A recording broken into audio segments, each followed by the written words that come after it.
సంవత్సరాల తరబడి government job కోసం వేచి చూస్తున్నారా? కేవలం 8 నెలల్లో మీ కల నెరవేర్చుకోండి. వెంటనే కింది నంబర్స్‌కి కాల్ చేయండి. నమస్తే రమగారు. నమస్తే జయ. రమగారు, ఈరోజు ఏం స్టోరీ చెప్పబోతున్నారు? భక్తి భక్తిని గురించిన ఒక కథ చెప్తాం. ఓకే, అంటే భక్తిని పెంపొందించటమా? పెంపొందించడం కాదు, అసలు భక్తి, నమ్మకం, అపనమ్మకం, భగవంతుడిని తెలుసుకోవడం, తెలుసుకోకపోవడం, ఆ, జ్ఞానికి అజ్ఞానికి ఉండే వ్యత్యాసం ఓ ఏమిటి? ఇంట్రెస్టింగ్ అండి. విషయం ఇంట్రెస్టింగే, కథ కూడా చాలా ఇంట్రెస్టింగ్ గా ఉంటుంది. చెప్పండి. ఇప్పుడు చాలా కాలం క్రితం పల్లెలు వాట్లల్లో పెద్దగా దేవాలయాలు అవి లేని ఊళ్ళు ఉండేవి వరకు. ఇప్పుడు ప్రతి పల్లెకి బోల్డని దేవాలయాలు, చిన్న చిన్న ఊళ్ళల్లో కూడా పెద్ద పెద్ద కట్టడాలు అవన్నీ ఉన్నాయి. కాదు రమగారు, ప్రతి గ్రామానికి ఒక రామాలయం అంటారు కదండి. రామాలయం అంటే ఒట్టిగా మండపం, ఒక మందిరం లాంటిది. రాముల వారి విగ్రహాలు, ధూపదీప నైవేద్యాదులు అవి ఏముండవు. ఇప్పుడు మా ఊరుందా, మా ఊళ్ళో ఒట్టి రామభజన మందిరమే అది.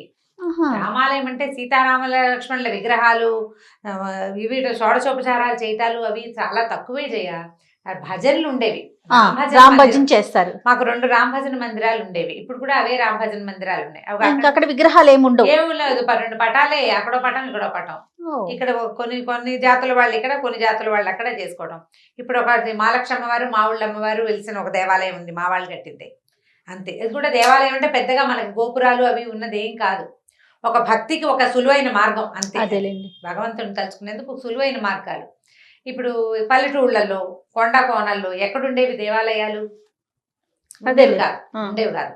అయితే ఏమైంది, పూర్వం చాలా కాలం క్రితం ఒక పల్లెటూరికి ఆనుకుని ఒక కోయ జాతులు కొండవాళ్ళు ఉండే ఒక పెద్ద అడవి ఉండేది. పల్లెటూళ్ళలో ఏదో సామాన్య పాఠక జనం ఉండేవాళ్ళు, 4-5 బ్రాహ్మణ కుటుంబాలు కూడా ఉండేవి. ఏదో ఎలాగోలాగా అప్పుడు ఏంటంటే కొద్దిగా చారెడు భూమి ఉంటే ఏదో దున్నుకుని వచ్చిన వడ్లతోటి అన్ని మారకపు రోజులు, వస్తు మార్పిడి రోజులు. అలాగే ఏదో బతికేవాళ్ళు. పెద్దగా డబ్బులు గిబ్బులు అన్ని చోట్ల డబ్బు ఉండటము, ధనంగా ధనికులు భూస్వాములు ఉండే రోజులు కావు అసలు అవి. ఒకవేళ ఉన్నా ఎక్కడో పెద్ద ఊళ్ళల్లో ఉండేవాళ్ళు. ఈ పల్లెల్లో వాటిలలో ఏదో ఉంటే పొలాలే తప్పిస్తే డబ్బున్న వ్యవహారం ఏమీ కనపడేది కాదు. అయితే ఈ పల్లెటూరును అనుకున్న మొన్న అడవి ఉంది కదా, అందులో కొన్ని కోయా కొండ జాతుల వాళ్ళు ఉండేవాళ్ళు. అయితే ఏమైందట, ఓ సంవత్సరం బాగా వానలు పడి పైనుంచి ఒక సెలయేరులో కొన్ని దుంగలు అవి కొట్టుకొస్తాయి కదా అట్లా. అవునండి. ఒక చెట్ల కొమ్మలు కొట్టుకొస్తాయి, దుంగలు కొట్టుకొచ్చేస్తాయి. వానకి మొదలు కదిలిపోయి చెట్లు పడిపోతాయి, అదంతా కింద కొట్టుకొచ్చేస్తుంది. అట్లా కొట్టుకొచ్చిన వాటిల్లో ఒక అంత పెద్ద చింతమొద్దు దొరికింది వాళ్ళకి. చింతమొద్దు దొరికితే అది బాగుంది అనుకున్నారు. ఇప్పుడు మిగిలిన చెట్లు అన్ని ముక్కలు చేసి పెట్టుకున్నారు. ఈ చింతమొద్దుని మామూలుగా ఏం చేస్తారంటే చింత కానీ, వేప కానీ, మామిడి కానీ నీటిలో బాగా నాననిస్తారు. దాన్ని ఏదో అంటారు, పేరు గుర్తు రావట్లేదు. దీన్ని ఏంటంటే దాని లైఫ్ పెరుగుతుందనమాట. నీటిలో నానిన కొద్దికి గట్టిదనం వస్తుంది చెక్కకి. తర్వాత దాన్ని ఆరబెట్టి దాంతో ఫర్నిచర్ చేసుకుంటారు. సీజనింగ్ అంటారు. సీజన్డ్ వుడ్ దాని పేరే అది. ఆ సీజనింగ్ ఏంటంటే నీళ్ళలో పడేసేయటమే అనమాట. నిద్రగన్నేరు చెట్లు కూడా కొట్టేసి పెద్ద పెద్ద దుంగల్ని చెరువుల్లో పడేస్తారు. పడేసి కొంతకాలం బాగా అది నానిన తర్వాత దాని లైఫ్ పెరుగుతుంది. ఆ చెక్క లోపల ఇంక్లూషన్స్ ఉంటాయా, వరుసల్లో లోపల ఆ తెరలు అవన్నీ ఫిక్స్ అవుతాయి అనమాట. దానికి బిగు వస్తుంది ఆ చెక్కకి. అట్లా ఈ నీళ్లలో నాననిచ్చారు. ఆ చింతమొద్దుని ఒకరోజు పగలేద్దామని దాన్ని తీసుకొచ్చి బయట పెట్టుకున్నారు. బాగా ఆ మాత్రం ఎత్తుగా ఉన్నది, బాగా మంచిది. ఇట్లా కావలించుకుంటే ఒక పెద్ద 2 బలాఢ్యులు అట్నుంచి ఇట్నుంచి పట్టుకున్నా వాళ్ళ చేతులు కలవనంత పెద్ద దుంగ అది. 2 బలమైన వాళ్ళు 2 చేతులు అట్నుంచి ఇట్నుంచి కావలించుకుంటే బాగా ఆ మాత్రం కైవారం ఉంటుందా, అంతకంటే ఎక్కువ.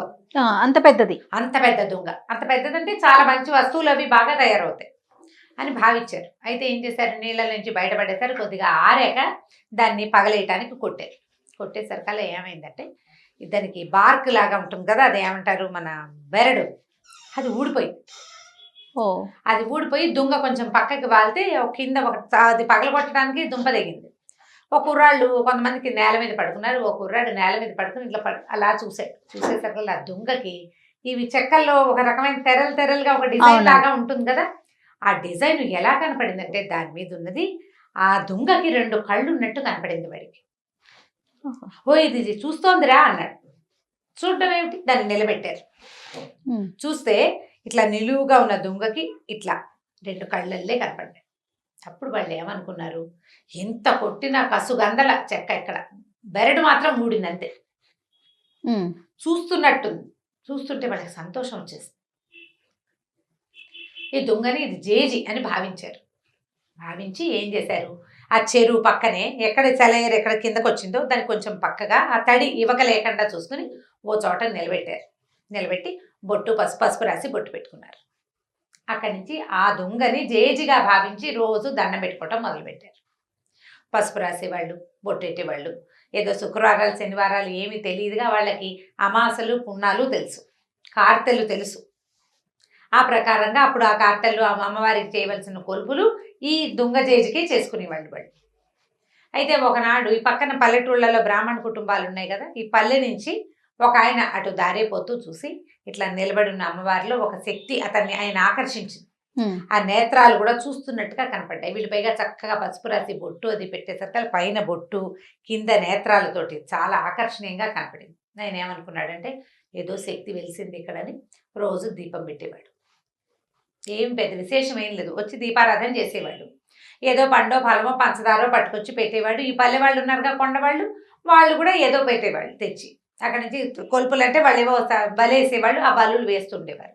ఏం చేశారు, క్రమంగా 4 నిట్టాళ్ళు పాతి చుట్టూతా ఒక దడిలాగా కట్టారు. వానకి అది తడిసిపోకుండా. ఎండ క్రమంగా దొంగ కదా పాడవుతుందని భావించి ఓ చిన్న తాటాకు పందిరి, దాని కింద ఈ జేజి. సంవత్సరాలు గడిచినాయి.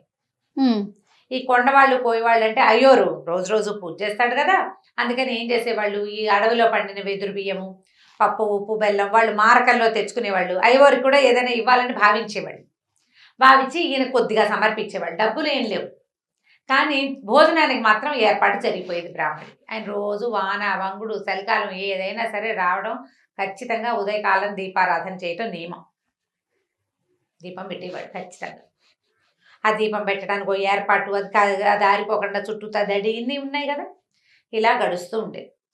చాలా కాలం ఇలాగే గడిచిపోయింది. ఆ దారిపోతూ ఓ దండం పెట్టుకోవటం. పల్లె వాళ్ళంతా రోజు ఏం చేసేవాళ్ళు, వెళ్ళేటప్పుడు దండం పెట్టుకునేవాళ్ళు, వచ్చేటప్పుడు ఇంత దొరికింది, నీ పొద్దు నేను చూసి దండం పెట్టుకున్నావు, ఇది దొరికింది. పొద్దు నేను చూసినా ఏమీ దొరకలేదు. ఆ రెండు, ఒకటేమో సంతోషంగా చెప్పేవాళ్ళు, రెండోది కంప్లైనింగ్గా చెప్పేవాళ్ళు. మర్నాడు నిన్ను అడిగాను కదా ఇవాళ దొరికిందని సంతోషించేవాళ్ళు. ఏముంది, భక్తి మూఢత్వం అంతే. దొరికే నాడు దొరుకుతుంది, దొరకని నాడు దొరకదు. దానికి అమ్మవారు చేసేది వీడికి ఇది ఏమీ లేదు, కానీ అలా నమ్మకం అనమాట. అయితే కొన్నాళ్ళ తర్వాత ఏమైందంటే, ఇది 12-13 సంవత్సరాలు నడిచిపోయింది. ఒకరోజు మంచి వర్షాకాలం, ఈయన దీపారాధన చేయడానికి వాన వేళనే వచ్చాడు. రోజులాగా తెల్లవారే రాల, కరవ లేటు అయిపోయింది. ఇతను వచ్చేసరికల్లా ఆయనకి ఎట్లా కనపడిందంటే, దూరం నుంచి ఒకడెవడో ఒక గుర్రం కట్టేసింది కింద. ఈ అమ్మవారి తాలూకు తాటాకుల పాక దగ్గరే ఒక గుర్రం కట్టుంది. గుర్రం బాగా తడిసిపోయింది, ఎప్పటి నుంచో వానలో తిరుగుతోంది. ఒక మనిషి అక్కడ నుంచుని ఉన్నాడు. దూరం నుంచి చూస్తే వాడి పెద్ద ఆజానుబాహుడు, కటువుగా ఉన్న రూపం. వాడి బట్టలు అవన్నీ ఎలా ఉన్నాయంటే మొరటుగా ఉన్నాయి. ఆ రోజుల్లో గుర్రాలు అందరి దగ్గర లేవు, బందిపోటు దగ్గర దొంగల దగ్గర మాత్రమే ఉంటాయని చెప్పుకునేవాడు. వీడెవడో బందిపోటు దొంగ. వాడు అమ్మవారితో ఏదో అక్కడ నిలబడి మాట్లాడుతున్నాడు. ఇటు వచ్చి వెనక్కి వచ్చాడు. అమ్మో వీడు వచ్చేస్తున్నాడు అని చెప్పి ఆయన దగ్గరికి వెళ్ళకుండా దూరంగానే చెట్టు చాటును నిలబడ్డాడు. వాడు ఏం చేశాడు, ఆ గుర్రానికి కట్టి ఉన్న సామాన్లలో ఒక గొడ్డలు తీసుకెళ్ళాడు. గొడ్డలు తీసుకెళ్ళి ఆ గొడ్డలతో ఆ చెట్టుని నరకబోయాడు. ఆ జేజిని, ఆ దొంగని నరకబోయాడు. నరకబోయేసరిగా ఆ దొంగల నుంచి ఒక ఆవిడ బయటకు వచ్చింది. అదంతా ఈ బ్రాహ్మణ ఆయన చూస్తున్నాడు. ఇక్కడ ఏం జరిగింది, ఇతను ఒక బందిపోటు దొంగ. 4-5 రోజులుగా దారులు కాచి సంపాదించడానికి ప్రయత్నం చేస్తున్నాడు. ఏ అవకాశము అతనికి కుదరలేదు.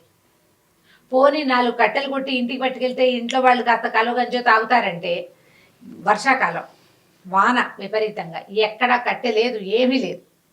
ఇంట్లో ముసలి తల్లి ఉంది, కడుపుతో ఉన్న భార్య ఉంది, 1-2-3 చిన్నపిల్లలు ఉన్నారు. వాడికి ఆహారం అవసరం ఇంటికి.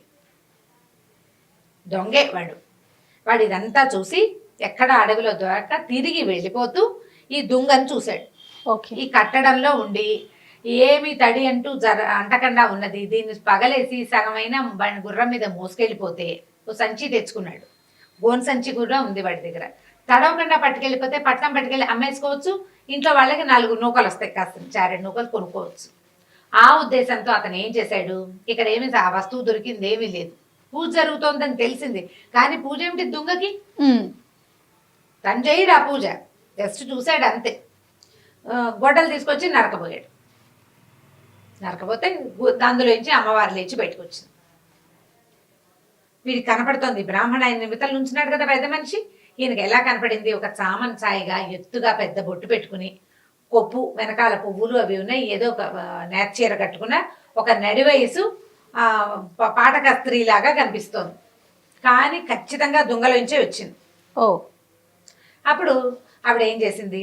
ఏరా నాయన ఇట్లా కొట్టేస్తున్నావు, నేను ఎప్పటి నుంచో ఈ దొంగలో ఉన్నాను, ఈ పాటకు జనం అంతా దండం పెట్టుకుంటారా నన్ను, నువ్వు దొంగను కొట్టద్దు నువ్వు అన్నది. అనేసరికల్లా ఆ దొంగ అన్నాడు, నేనేం చేయను, నాకు ఎక్కడ ఏమీ దొరకలేదమ్మా, ఏదైనా ₹1 దొరికినా నిన్ను వదిలిపెట్టి వెళ్ళిపోయేవాడిని, పగలేసి తీసుకెళ్ళాను అనుకో ₹10 దొరుకుతాయి, నేను అందుకే కొట్టబోయాను అన్నాడు. అనేసరికల్లా ఆవిడేమంది, డబ్బులే కదా నేను ఇస్తానని ఆవిడ ఏం చేసింది, ఇంత మూట ఎత్తి వాడి చేతిలో పెట్టింది. గల్లుమంటోంది మూట. దూరం నుంచి మనకి డబ్బుల కట్టలు అవి ఇవ్వడం తెలీదు, తెలిసిపోతుంది కదా. ఈ డబ్బు గల్లు మనటము, ఒక డబ్బుల మూట, చిన్న మూటలు ఉంటాయి డబ్బులు. ఆ రోజుల్లో ఏం చేసేవాళ్ళు, సంచుల్లో వేసి నాణేలు కదా. తెలిసింది అతనికి, బ్రాహ్మడికి అర్థమైంది. ఆ మూట ఎత్తి వాడి చేతిలో పెట్టింది. వాడు వీడికి వంగి వీడి కాళ్ళకి దండం పెట్టి వెళ్ళిపోయాడు. ఆవురా 12-13 సంవత్సరాల నుంచి అర్చన చేస్తుంటే 10 పైసలు ఇవ్వలేదే నాకు, వీడెవడ గొడ్డలెత్తితే ఇచ్చేసింది. ఇదనమాట మార్గం. ఇదే కదా మార్గం. సరే ఏం చేశాడు, ఆ దీపారాధన పక్కన పెట్టి ముందు ఇంటికి వెళ్ళిపోయాడు. మళ్ళీ ఊళ్ళోకి వెళ్ళి గొడ్డలు పుచ్చుకొచ్చాడు. గొడ్డలు పట్టుకొచ్చాడు. సరే దీపాన్ని సామాన్లు కూడా పట్టుకెళ్ళి అన్నీ అక్కడ పెట్టి గొడ్డలు ఎత్తాడు కొట్టడానికి. ఎత్తటం ఏమిటి, గంటలు గణ గణ గణ గణ మోగిపోయింది. 1 గంట ఉంది అక్కడ. 1 గంట ఎన్ని గంటలు గానో మోగింది. పెద్ద వెలుగు వచ్చింది ఒకేసారి. ఒక్క పిడుగు పడితే మెరుపు వస్తే ఎలా వస్తుంది, ఆ మెరుపు మనకు కంటి ముందే మెరిస్తే కళ్ళు చీకట్లు గమ్మిపోతుంది మనకి. పెద్ద మెరుపుల్లే వచ్చింది. ఈ దెబ్బ అసలు ఇట్లా దానికి తగలకుండానే, ఇంకా తగల్లా గట్టిగా తగలక ముందే పెద్ద మెరుపు, గంట మోగిపోయింది విపరీతంగా. కళ్ళు కాసపోయినాయి బ్రాహ్మణాయనకి. అమ్మో నా కళ్ళు కనపట్ల, మెరుపు కళ్ళు మిరుమిట్లు కొలిపోయి ఇవి గొడ్డలి పడిపోయింది. కళ్ళు మూసుకుని కింద కోలిపడిపోయాడు. అక్కడి నుంచి లోపల నుంచి అమ్మవారు లేచి బయటకు వచ్చింది. బయటకు వచ్చేసరికల్లా ఏం బ్రాహ్మణాయన, అదేమిటమ్మా నన్ను గుడివాడిని చేసేసావు నువ్వు, ఇందాకటి వాడు కొట్టినప్పుడు వాడికి కొడుతుంటే వాడికి డబ్బిచ్చేవే, ఇన్నేళ్ల నుంచి నిన్ను సేవిస్తున్నాను, నాకు ₹1 ఇవ్వాల, పైగా కొడితే డబ్బిస్తావని నిన్ను కొట్టబోయాను నేను, వాడికి డబ్బిచ్చి నా కళ్ళు పోగొడతావా నువ్వు, నీకు భక్తుడిని కదా, 12-13 ఏళ్ళ నుంచి నిన్ను సేవిస్తున్నాను ఇన్ని సంవత్సరాలుగా అనేసరికల్లా ఆవిడేమందంటే, నిజం నువ్వు నా భక్తుడివి, వాడు నా భక్తుడు కాదు, వాడికి నేను ఉన్నట్టే తెలీదు, నన్ను అమ్మవారిగా భావించి కొట్టాల, వాడు దుంగగా భావించి కొట్టాడు, వాడు అజ్ఞాని, ఇందులో దేవుడు లేడని వాడు అనుకున్నాడు, నీకు తెలుసు నేను ఇందులో ఉన్నానని, నీకు తెలుసు కదా, తెలిసి నువ్వు నన్ను కొట్టబోయావు, భగవంతుడని తెలిసి శక్తి అని తెలిసి కొట్టబోయిన వాడికి కళ్ళు పోవాలా ప్రాణం పోవాలా,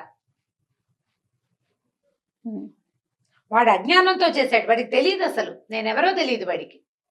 నువ్వు 12-13 సంవత్సరాల నుంచి నేను ఇక్కడ ఉన్నానని నమ్మావు, నాకు రోజు దీపం పెట్టావు, నువ్వు పెట్టిన దీపపు వెలుగులోనే ఈ ఊరి జనమంతా నన్ను చూసి దండం పెట్టారు, ఒక్కరోజు కూడా అన్నానికి వెతుక్కున్నావా నువ్వు, ప్రతిరోజు నీ అన్నం ఏర్పాటు చేశాను నేను, నువ్వు నాకు దీపం పెట్టినందుకు ప్రతిగా నీకు భోజనం ఏర్పాటయ్యింది, అది నేనే చేశానని మరి నేను కాకపోతే ఎవడు చేశాడు, వాళ్ళు నీకు తెచ్చిచ్చారు, నాకు నువ్వు దీపం పెట్టావు కాబట్టి వాళ్ళు నీకు ఇచ్చారు, మీ ఇంట్లో నువ్వు పెట్టుకుంటే తెచ్చియ్యరు కదా.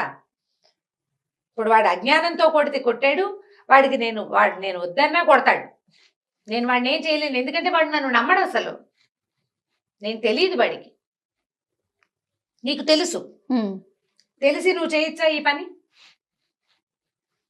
తెలియని వాడు ఏ తప్పు చేసినా ఓకే, తెలిసిన వాడు చెయ్యొచ్చా, ఇది తప్పని నీకు తెలుసు, చెయ్యకూడదు కదా, అందుకే నీ కళ్ళు పోయినాయి. ఇప్పుడు చెప్పు, 100 నాణేలు వాడికి ఇచ్చాను, నీకు కావాలంటే ఇస్తా, మళ్ళీ 100 నాణేలు వాడికి ఇచ్చాను, నీకు కావాలంటే ఇస్తా, కళ్ళు కావాలా 100 నాణేలు కావాలా తేల్చుకో, నేను కావాలా నీకు 100 నాణేలు కావాలా, ఇప్పుడు సమాధానం ఏది? బ్రాహ్మణుడు నిర్ఘాంతపోయాడు, కాదు డబ్బు కాసిపడ్డాను నేను, ధనదేవత నన్ను అట్లా పిలిచింది, ఇన్నాళ్ళు నువ్వు నాకు అన్నం పెడుతున్నావన్న జ్ఞాపకం నాకు లేదు, నీ వల్లే నేను ఉంటున్నాను, నువ్వు నన్ను ఉండనిచ్చావు కాబట్టి ఉన్నాను ఇన్ని సంవత్సరాలు. నేను ప్రతిరోజు దీపం నేను పెట్టట్లేదు, నన్ను నువ్వు పెట్టనిచ్చావు. గుర్తించాడు. మనకు అవకాశం ఇస్తాడమ్మా భగవంతుడు. నేను చేస్తున్నానని అనుకుంటే ఎట్లా? ఈ పని చేసేందుకు నాకు అవకాశం భగవంతుడు ఇచ్చాడు. ఆయన ఇవ్వదలుచుకోలేదు, శక్తి మనని ఈ పని చెయ్యనివ్వలేదు అంటే చేయనివ్వదు అంతే. ఇంకా చేయనివ్వదలుచుకోకపోతే ఇక చెయ్యదు, ఏం లేదు, సున్నా. మనం ఇదంతా నీ ప్రతిభ ఎట్లా అవుతుంది? నీ కాలు చెయ్యి కదులుతున్నాయంటే నీ వల్ల? అది కాదే, నీ వల్ల కాదు, ఎవ్వడి వల్ల కాదు. నీ లోపల అంతర్జ్యోతి ఒకటి వెలుగుతున్నంత సేపే నువ్వు చేయగలుగుతావు. ఆ జ్యోతి కొడిగట్టిన మసిబారిన నీ వల్ల కాదు. దాన్ని అలా వెలిగించి ఉంచేదే భగవత్ శక్తి. అది ఒప్పుకుంటేనే నీ కాళ్ళు చేతులు అన్ని సమస్తము వదులుతాయి, నువ్వు చేస్తావు క్రియ, ఏదో విజయం సాధిస్తావు. భగవంతుడు ఒప్పుకొని శక్తి ఒప్పుకోనప్పుడు ఇంకా నువ్వు చేసేదేం లేదు. అవును. దాంతో ఆవిడ కాళ్ళు పట్టుకున్నాడు, నన్ను రక్షించు, నాకు బుద్ధి వచ్చింది, నేను జ్ఞానిగా ఉన్న అజ్ఞానిని, భగవంతుడు ఉన్నాడని తెలిసినా తెలుసుకోలేని అజ్ఞానిని నేను, నన్ను నాకు కరుణించమంటే ఆవిడకి కళ్ళు వచ్చేసినాయి బ్రాహ్మడికి. కానీ ఆ అమ్మవారు అతనికి కనపడలా.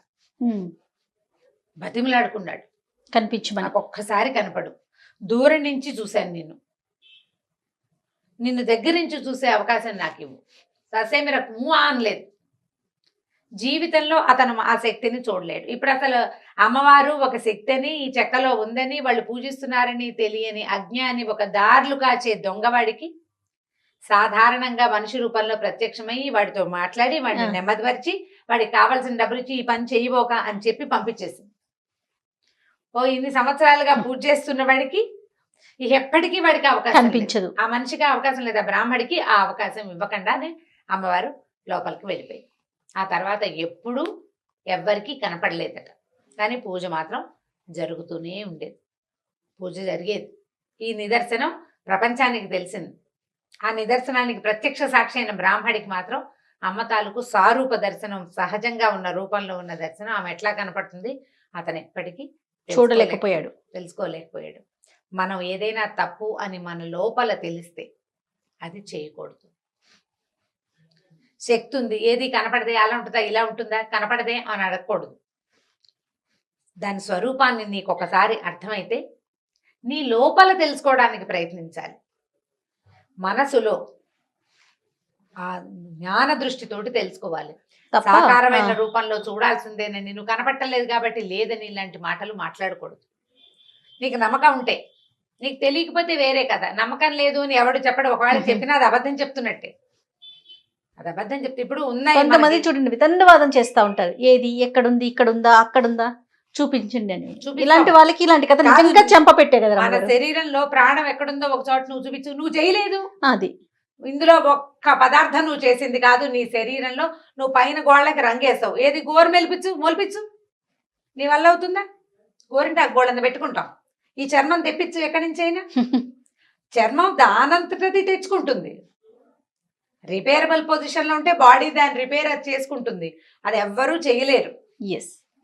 ఇవన్నీ దానంతటది చేయవలసిందే తప్ప నువ్వు చెయ్యని దానికి నువ్వు సాక్ష్యాలు అడిగితే ఎలా కుదురుతుంది? చాలా బాగుంది రమ్మగారు, కథ మాత్రం చాలా అద్భుతంగా ఉంది. అదే నేను చెప్పట్లా, వితండవాదం చేసే వాళ్ళకి నిజంగా చెంపపెట్టు లాంటి కథలు ఇలాంటివన్నీ కూడా. అవును, అద్భుతంగా ఉంది. పిల్లలకి చెప్తానికి బాగుంటుంది, పెద్దవాళ్ళు తెలుసుకోవడం ఇంకా బాగుంటుంది. రైట్ అండి, నమస్తే. నమస్తే.